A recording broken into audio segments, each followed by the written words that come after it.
이 시간 우리에게 주시는 하나님의 말씀은 잠언 19장 14절에서 17절까지 말씀입니다. 하나님 말씀을 받들어 읽겠습니다. 집과 재물은 조상에게서 상속하거니와 슬기로운 아내는 여호와께로서 말미암느니라. 게으름이 사람으로 깊이 잠들게 하나니 태만한 사람은 줄일 것이니라. 계명을 지키는 자는 자기의 영혼을 지키거니와 자기의 행실을 삼가지 아니하는 자는 죽으리라. 가난한 자를 불쌍히 여기는 것은 여호와께 구워드리는 것이니 그의 선행을 그에게 갚아 주시리라. 아멘.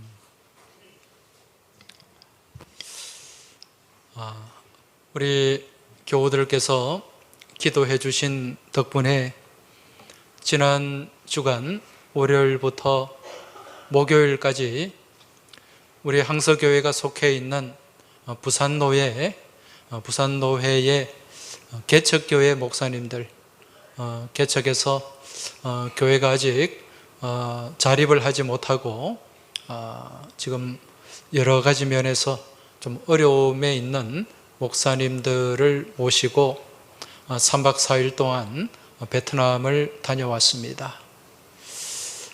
이번에 이런 행사를 하게 된 것은 지난 주간에도 말씀을 드렸습니다마는 코로나 이후에 우리 사회가 참 여러 가지로 많은 어려움들이 있는데 특히 이 코로나 3년 동안 교회가 어려움을 많이 당했습니다. 그런데 그러한 교회 가운데 특히 작은 교회, 개척교회가 더더욱 많은 어려움에 처해 있었습니다. 그 가운데 또 목사님들이 너무 목회가 어려워서 사역을 내려놓은 분도 계시고 또 목회지를 떠난 분도 여러분들이 계십니다. 그럼에도 불구하고 또 그 어려운 목회 현장을 지켜내고 또 눈물로 기도하는 가운데 또 코로나 3년을 버티고 또 이겨내온 그런 목사님들이 많이 계시는데 이번에 이 목사님들을 좀 격려하고 위로하기 위해서 그렇게 노회에서 행사를 준비를 했습니다. 이 행사를 추진함에 있어서 우리 항서교회도 또 도움을 베풀었고 또 여러 교회들이 십시일반으로 또 그렇게 도움을 주었고 또 뜻있는 장로님들이 또 이렇게 헌신을 하셔서 이번에 이 행사가 부족함 없이 그렇게 잘 진행될 수가 있었습니다. 이번에 나가서 목사님들 가운데 어떤 분은 자기는 해외에 처음 나왔다 그래요. 요즘 시대에 그런 분도 계시더라고요.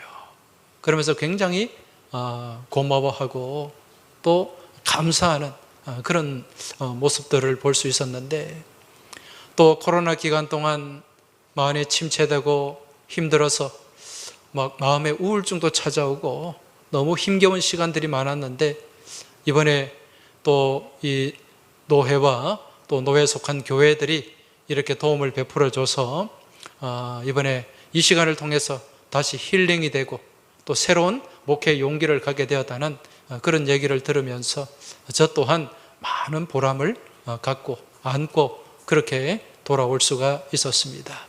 그러면서 생각하게 된 것이 우리 주변에 어려운 교회 또 어려운 이웃들 이들을 향해서 우리 교회가 또 우리 항서교회 믿음의 권속들이 좀 더 마음을 많이 쓰고 베풀고 또 그렇게 나아갈 때 또 그들에게 위로가 되고 또 하나님께서는 우리에게 더 큰 은혜와 복을 채워주신다는 그런 믿음의 확신을 가지고 제가 또 돌아올 수 있게 되었습니다. 여러분, 자주 말씀드리지만은 교회는 저수지와 같은 교회가 있고 샘물과 같은 교회가 있습니다. 여러분, 저수지는 그냥 가두어 놓습니다. 가두어 놓으면 가두어진 물은 썩게 되죠. 고인 물은 썩게 되어 있습니다. 그러나 샘물은 어떻습니까? 샘물은 계속해서 솟아나고 또 흘러가게 됩니다. 그렇게 흘려보낼 때 또 새로운 샘물이 솟아나게 되고 그 샘물이 많은 사람을 살리는 그런 생명수가 되는 것입니다. 바라기는 우리 항서교회가 저수지 교회가 아닌 샘물 교회가 될 수 있길 주의 이름으로 축원합니다. 그러한 교회로 세워나가는 것은 목사뿐만 아니라 우리 온 교우들이 합심해서 그렇게 주님의 말씀을 서로 실천하고 또 그 말씀 안에서 서로 나누고 베풀며 나아갈 때 그러한 좋은 교회, 복된 교회로 세워지게 되고 또 건강한 교회가 될 줄로 믿습니다. 오늘 우리가 읽은 잠언의 말씀은 우리가 이 땅 가운데 삶을 살아가면서 복받고 살아가는 비결을 우리에게 말씀해 주고 있어요. 어느 한 가정이 복받기 위해서는 여러분 그 가정에 여성들의 역할이 중요합니다. 교회가 복받는 교회가 되기 위해서는 교회 안에 여성들이 물론 남성들도 헌신해야 되겠습니다만 여성들이 지혜롭게 그렇게 교회를 잘 섬기고 사랑 가운데 화목함 가운데 교회에 헌신할 때 그 교회가 복받는 교회가 될 수가 있어요. 오늘 말씀에 보면은 14절입니다. 집과 재물은 조상에게 상속하거니와 슬기로운 아내는 여호와께로서 말미암느니라. 그렇게 말씀하고 있습니다. 이 말씀은 한 가정에 이 여성이 잘 들어와야 된다는 말씀입니다. 여러분, 재물, 아무리 많은 재물을 남편이 벌어도 아니면은 윗대로부터 많은 재물을 상속받아도 그 재물을 안에서 살림하는 부인이, 여성이 그것을 잘 관리하지 못하고 그것을 잘 유지하지 못한다면 순식간에 다 날아가 버립니다. 관리가 되질 않아요. 그래서 오늘 말씀, 이 말씀을 좀 쉽게 번역을 한다면 집과 재물을 조상에게 상속을 받더라도 슬기로운 아내가 있어야 그 재물을 잘 간직할 수 있다는 말씀입니다. 그처럼 여자가 슬기로워지기 위해서는 여호와를 잘 믿는 믿음, 하나님을 잘 믿고 신뢰하는 믿음 안에 머물러야 된다. 그 내용이 오늘 본문 말씀 가운데 담겨 있다는 것입니다. 여러분, 우리 옛말에 부불삼대라는 말이 있죠. 부불삼대라는 말이 무슨 뜻입니까? 부자가 제 아무리 부자라도 3대를 넘기기가 어렵다. 그런 얘기입니다. 아무리 재산이 많아도요, 이 3대까지 이어지기가 쉽지 않다는 이야기입니다. 실제로 이 기업을 창업해서 자녀에게 상속하는 사람들에게 보편적으로 적용되는 숫자가 있는데 그 숫자가 무엇인고 하니 30, 13, 3이라고 합니다. 30, 13, 3. 이게 뭔가? 기업을 창업을 해서 이제 윗대에서 기업을 잘 운영을 했어요. 운영을 했는데 아들까지 잘 이어지는 경우가 30%래요. 아들까지 잘 이어지는 경우가 30%. 그리고 손자 때까지 이어지는 경우가 13%. 그럼 나머지는 다 어떻게 된다는 거예요? 망한다는 거예요. 그리고 그 손자대를 넘어서 이어지는 경우가 3%밖에 되지 않는데요. 3%. 그 부자 3대 가기 어렵다는 말이 맞는 말이죠. 지난 2016년에 중소기업연구원이라는 곳에서 조사를 했는데요. 그 조사한 자료에 의하면 70만 개의 기업을 대상으로, 지금까지 70만 개의 기업을 대상으로 조사를 해봤는데 기업이 설립되고 난 이후에 50년 동안 이어진 기업이 몇 프로나 되는가? 여러분, 몇 퍼센트가 될 것 같아요? 기업이 설립해서 50년 동안 계속해서 그 역사를 이어간 기업 5%? 예, 보니까 0.23%예요. 많은 기업들이 세워지고 또 그렇게 운영을 하다가 순간순간 다 날아간다는 거예요. 50년 동안 그 역사를 이어온 기업은, 장수한 기업은 0.23%, 70만 개 기업 중에 1629개밖에 되지 않더라는 것입니다. 그러니까 30, 13, 3, 이 법칙이 그대로 적용이 되는 거예요. 그런데 우리나라에 이러한 법칙에서 예외가 되는 부자가 있어요. 50년이 아니라 300년을 이어온 부자가 있습니다. 삼성, LG 아니죠. 이 기업들은 지금 3대 경영밖에 되지 않으니까 여러분, 삼성이나 LG가 망하지 말라는 법이 있습니까? 그런 법은 없어요. 지난 IMF 때 2000년도에 그 대우그룹이 공중분해가 됐지 않습니까? 누가 세계 2위 되는 대우가 망하리라 누가 생각을 했겠습니까? 아무도 생각 못했어요. 지금 일본의 소니, 도시바가 이렇게 될 거라고 누가 생각을 했겠어요? 여러분, 내일 일은 아무도 알 수가 없습니다. 하나님만 아시는 거예요. 그런데 우리나라에 300년 동안 만석군의 부를 이어온 가문이 있어요. 아마 누군가 말씀을 하셨는데 어디입니까? 경주 채부잣집이에요. 이 경주 채부잣집은 300년 이상 12대 동안 만석군의 살림을 살아온 큰 부자입니다. 그런데 이 채부잣집이 이렇게 12대 동안 부자로 이어올 수 있었던 비결이 있는데 그 비결이 무엇인가? 이 집안에 있는 가훈이에요. 특별한 가훈. 이 채부잣집 육훈이라고 하는데 많이 들어보셨을 거예요. 첫 번째가 뭔가? 과거를 보되, 과거 시험을 보되 벼슬은 진사 이상을 하지 마라. 여러분, 진사가 뭡니까? 이 진사라는 것은 이제 선비로 벼슬로 나아가는 그 입문 단계에 벼슬이라고 할 수도 없는 거예요. 여러분, 옛날에 초시 들어보셨죠? 김초시 어른, 그 초시라는 것은 과거를 보기 전에 소위 말하는 예비고사와 같은 것인데 그런 시험에 합격한 사람을 초시라 그러는데 이 초시나 진사나 별반 차이 없는 거예요. 벼슬이라고 할 수도 없는 그런 벼슬인데, 그러니까 높은 벼슬을 탐하지 마라. 왜 그런가? 조선시대 뭐가 심했습니까? 당파 싸움이 심했잖아요. 그 벼슬로 올라가서 거기서 당쟁에 휘말려가지고 한순간에 다 날아간다는 거예요. 그 관직에 벼슬에 탐하지 말아라. 그런 얘기입니다. 두 번째, 재산을 만석 이상 지니지 말아라. 만석, 이제 만석에서 더해서 2만석, 3만석 욕심을 내지 말라는 거예요. 너무 욕심을 부리지 말고 그 이상의 재산이 주어지면 사회에 환원을 하라. 그런 얘기입니다. 세 번째, 과객을 후하게 대접하라. 나그네를 대접을 잘 하라는 거예요. 인정을 베풀라는 것입니다. 여러분, 부자가 인색하면 적이 생겨요. 공산주의가 왜 생겼습니까?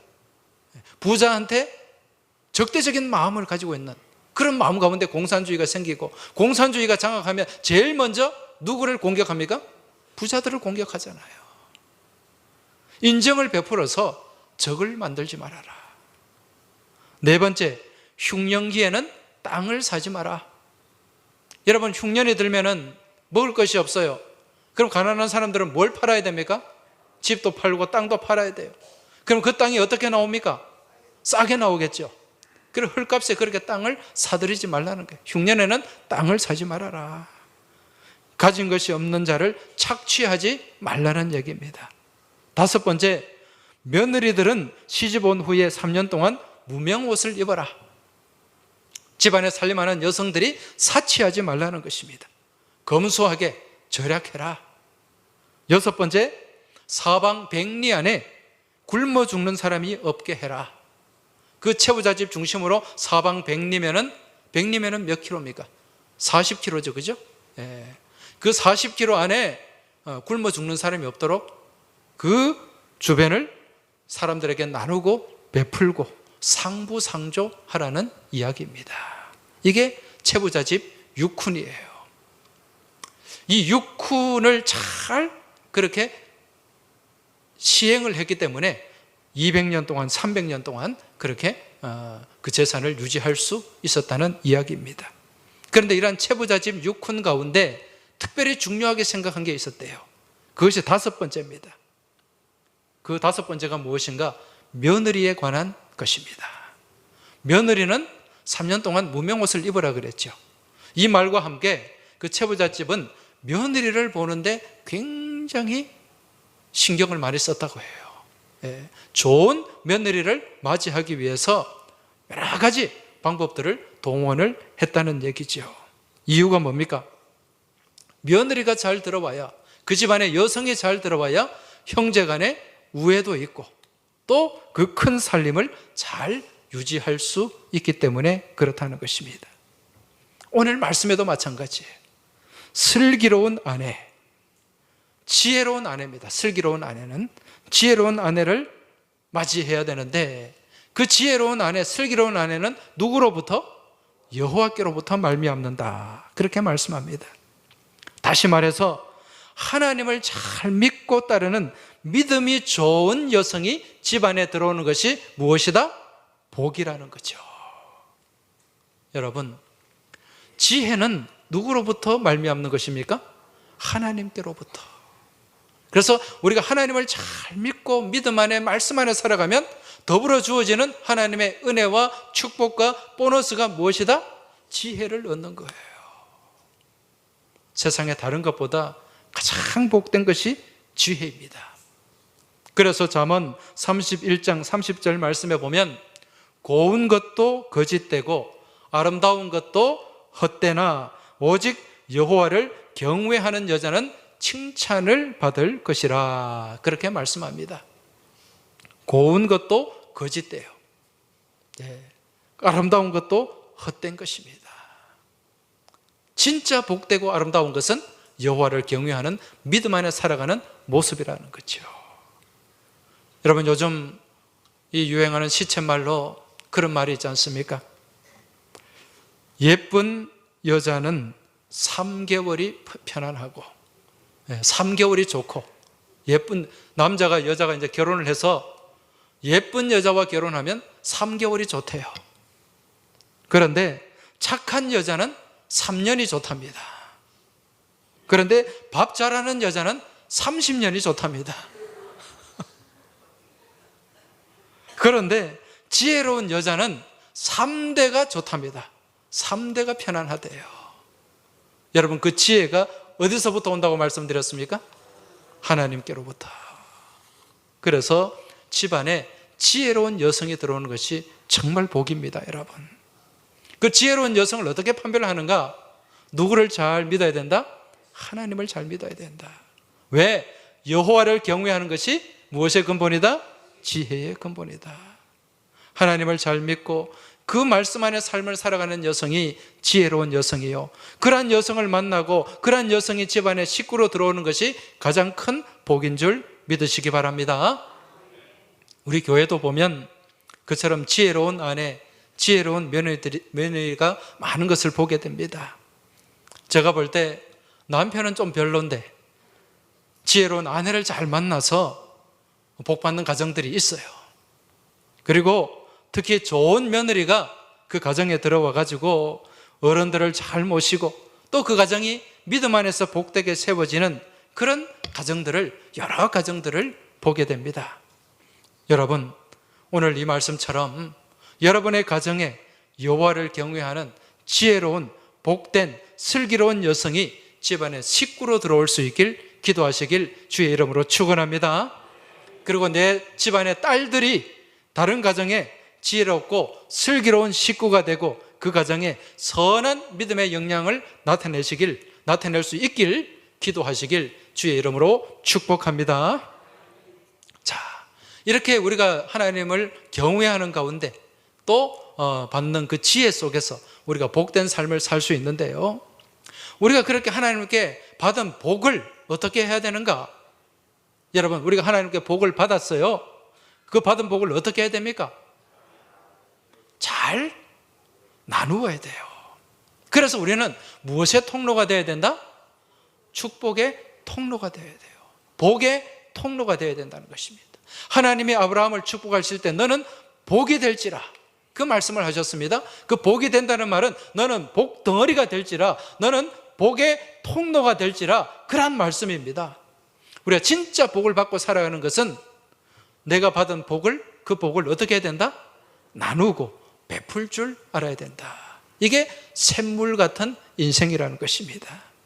오늘 말씀 중요한 말씀입니다. 17절 말씀 같이 한번 읽어보겠습니다. 가난한 자를 불쌍히 여기는 것은 여호와께 구워드리는 것이니 그의 선행을 그에게 갚아주시리라. 할렐루야. 가난한 자를 불쌍히 여기는 것, 긍휼히 여기는 것, 이거 하나님이 기뻐하신다는 거예요. 그렇게 가난하고 어려운 사람들에게, 가난한 교회에, 또 가난한 이웃들에게 그렇게 나누고 베푸는 것, 이거 누구한테 구워드리는 것이다? 하나님께 구워드리는 것이다. 여러분, 은행에 돈을 맡기는 걸 뭐라고 얘기합니까? 예금한다 그러죠. 예금, 이 예자가 무슨 예자입니까? 맡길 예자죠. 맡길 예자. 돈을 맡긴다는 거예요. 다르게 얘기하면 내가 가지고 있는 돈을 은행에 구워주는 것이 예금이에요. 무엇을 받기 위해서? 이자를 받기 위해서. 네. 주식에 투자하지 않습니까? 왜 투자합니까? 이익을 얻기 위해서 하는 거죠. 빌려주는 거예요. 그 주식에 투자하는 것도. 그런데 여러분, 이 세상에 투자하고 세상에 맡기는 것 다 이득이 되어서 돌아옵니까? 아니죠. 주식 투자하다가 날린 분 이 자리도 있을걸요? 네. 여러분, 주식 투자 함부로 하지 마시기 바랍니다. 네. 은행에 예금한다고 우리가 다 이익을 볼 수 있습니까? 여러분, 예전에 부산저축은행 사건 있었지 않습니까? 은행도 망해요. 네. 한순간에 날아갈 수 있습니다. 여러분, 이 세상에서 가장 안전한 투자처가 어디일 것 같습니까? 이 땅에는 없습니다. 누구에게 투자해야 돼요? 하나님께 투자하는 겁니다. 하나님께 맡기는 거예요. 그럼 하나님은요, 우리에게 하나님께 맡기는 것이 하나님께 구워드리는 거거든요. 그 떼먹을까요? 전혀 그렇지 않습니다. 하나님은 누르고 흔들어서 우리에게 돌려주시는 분인 줄 깨달으시기 바랍니다. 어떻게 할 때 제대로 투자를 하는 것인가? 여러분, 전도서 11장 말씀에 보면 너는 내 떡을 물 위에 던지라, 그렇게 말씀합니다. 너는 내 떡을 물 위에 던지라. 여러 날 후에 도로 찾으리라. 여러분, 투자한다는 말, 투자가 무슨 투자입니까? 던질 투자죠. 예, 무엇을 던져요? 내 재물을, 재물 자자, 내 자본, 예, 내 재물을 던지는 거예요. 오늘 말씀에 보니까 내 떡을 물 위에 던지라. 네가 가지고 있는 그 소중한 것을 던지라는 거예요. 여기서 물 위에 던지라는 것은 누구에게 던지라는 말씀일까요? 하나님께 투자하라는 거예요. 어떻게 투자하는가? 그 뒤에 말씀해 보면 7에게나 8에게 나눠줄지어다. 무슨 재앙이 땅에 임할는지 내가 알지 못함이니라. 나누어 주라는 거예요. 7에게나 8에게나. 누구에게?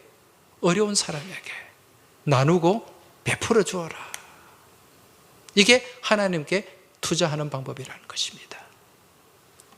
오늘 이 전도서 11장과 연결된 유대인의 그 설화가 전승이 하나 있습니다. 무슨 얘기인가? 어느 나라에 왕이 있었어요. 근데 그 왕이 아주 사랑하는 왕자가 있었습니다. 근데 이 왕이 사냥을 굉장히 좋아하는 왕이었어요. 근데 그날은 이 왕이 사랑하는 아들 왕자만 데리고 둘이서 사냥을 나갔어요. 근데 이 왕이 사냥을 너무 좋아해가지고 거기에 막 그냥 정신이 팔려 있다가 이 어린 이 왕자가 딴 곳으로 가는 것을 놓쳐버리고 말았어요. 이 왕자가 그 숲속에 그 강이 있었는데 그 강가에 그냥 왔다 갔다 하다가 그만 발을 헛디뎌 가지고 물에 빠지고 말았습니다. 물에 빠져서 허우적거리는데 때마침 나무가 하나 떠내려왔어요. 그래서 그 나무를, 그 통나무를 붙잡고 살 수가 있었는데 계속해서 물에 떠내려가는 거죠. 강물에 하염없이 떠내려갔습니다. 그러다가 그 강 중간에 있는 모래톱에, 모래섬에 그 나무가 탁 걸리게 되었고, 그래서 이 왕자가 구사일생으로 그 모래섬에 올라가게 되었어요. 근데 거기에 먹을 것이 있습니까? 아무것도 먹을 게 없잖아요. 그 하루 종일 배가 고프고 그렇게 굶주렸는데 이튿날 아침에 배가 고파서 눈을 떴는데 물에서 자루가 하나 떠내려오는 것입니다. 그런데 때마침 그 모래톱으로 이 자루가 걸렸어요. 그래서 이 왕자가 그 자루를 열어보니까 놀랍게도 거기에 음식이 들어있는 것입니다. 하루 먹을 음식이 들어있었어요. 그래서 그걸로 허기진 배를 채우고 그 이튿날에도 혹시나 해서 보니까 또 떠내려오는 거예요. 그걸 먹었습니다. 그러면서 몇 달을 거기서 버티게 되고, 왕자가 이제 실종이 되었으니까 왕궁에서는 난리가 났겠죠. 왕은 신하들을, 온 군사들을 동원해 가지고 수색을 했습니다. 그래도 찾지 못했어요. 그러던 중에 그 모래섬에 거기에 왕자가 있다는 것을 알고 그 왕자를 구출하게 되었습니다. 왕은 그 왕자가 살아있는 게 너무 신기했어요. 굶어 죽지 않고. 그래서 이 왕자에게 물었습니다. 왕자야, 네가 도대체 거기서 아무것도 없는데 뭘 먹고 살았느냐? 그랬더니 이제 자기가 경험한 그 일을 얘기를 해준 거예요. 매일같이 자루가 떠내려왔는데 거기에 음식이 담겨 있었고 그걸 먹고 살 수 있었습니다. 그런데 그 자루에는요, 글씨가 적혀 있었는데 그 글씨가 무하마드 하산이라는 글씨였습니다. 사람의 이름 같아요. 이 이야기를 들은 왕이 전국을 수소문해서 그 무하마드 하산을 찾았습니다. 그런데 찾고 보니까 어느 시골에 농사를 짓는 농부였어요. 그러면서 그 하산에게 질문을 했습니다. 아니, 당신은 어떻게 해서 매일같이 이렇게 음식을 자루에 담아서 그렇게 물 위에 띄웠습니까? 그랬더니 이 하산이 대답하기를, 우리 아버지가 저에게 이 음식을 자루에 담아서 물 위에 띄우라, 그렇게 말씀하셨습니다. 저는 아버지가 가르쳐 준 대로, 저에게 명령한 대로 그렇게 따랐을 뿐입니다. 근데 그 아버지가 왜 그렇게 아들에게 그걸 얘기를 했는가? 이 세상에는 먹지 못해서 가난한 사람들이 많기 때문에 내가 가진 이 작은 음식이지만 이걸 사람들에게 보내면은 배고픈 사람이, 어려운 사람이 그걸 건지게 될 것이고, 그리고 그것을 먹고 또 하루를 살게 될 것이다, 그런 가르침을 주었다는 거예요. 무슨 얘기입니까? 나누고 베풀라는 가르침이었죠. 결국 그렇게 그 물 위에 띄운 결과 나중에 이 핫산은 자기가 띄웠던 그것보다 몇백 배, 몇천 배에 해당되는 큰 상을 받고 정말 존귀한 자리에 오르게 되었다는 그런 유대인의 전승, 설화가 있습니다. 바로 오늘 이 전도서 11장과 관련된 이야기라고 할 수가 있습니다. 그리고 오늘 전도서 11장 말씀은 무엇과 연결되어 있는가? 오늘 이 잠언 19장 17절 말씀과 맥을 같이 하는 말씀입니다. 무슨 말씀입니까? 우리가 읽은 것처럼 가난한 자를 불쌍히 여기는 것은 여호와께 구워드리는 것이니 그의 선행을 그에게 갚아주시리라. 할렐루야. 여러분, 왜 이 말씀이 나왔을까요? 왜 이 말씀을 하실까요? 하나님이 가난한 자만 특별히 사랑하시기 때문에? 그건 아니겠죠. 여러분, 하나님은 우리의 아버지십니다. 이 자리에 아버지들이, 부모님들이 다 계시는데 여러분, 각 가정에 자녀들이 있잖아요. 우리 자녀들 가운데 우리 앞에 계신 김선홍 집사님, 미국에도 따님이 있고 국내도 따님이 있는데 어느 딸이 더 좋습니까? 예? 둘 다 좋아요. 예. 이게 정답이죠, 그죠? 예, 미국 딸도 좋고, 예, 국산 딸도 좋고, 예. 둘 다 좋아요. 이게 부모의 마음입니다. 자, 그런데 우리 교우들 한번 생각해 보십시오. 뭐 자녀가 둘도 있고 셋도 있는 분들이 있을 텐데 그 자녀들 중에 제일 마음이 쓰이는 자녀는 어떤 자녀입니까? 출가한 자녀들 중에 뭐 재산도 넉넉하고 잘 사는 자녀도 있고 좀 형편이 어려운 자녀도 있어요. 그럼 마음이 어느 자녀한테 많이 쓰입니까? 어려운 자녀한테 쓰이죠. 하나님 마음이 똑같다는 거예요. 우리는 다 하나님의 자녀들입니다. 그런데 좀 약하고 좀 어렵고 그런 자녀를 누군가가 도와준다. 여러분, 그 마음이 어떨까요? 너무도 감사하죠. 너무도 고맙죠. 저도 애가 둘이 있는데 우리 교우들 잘 아시겠지만은 우리 둘째가 굉장히 약합니다. 약해요. 근데 제가요,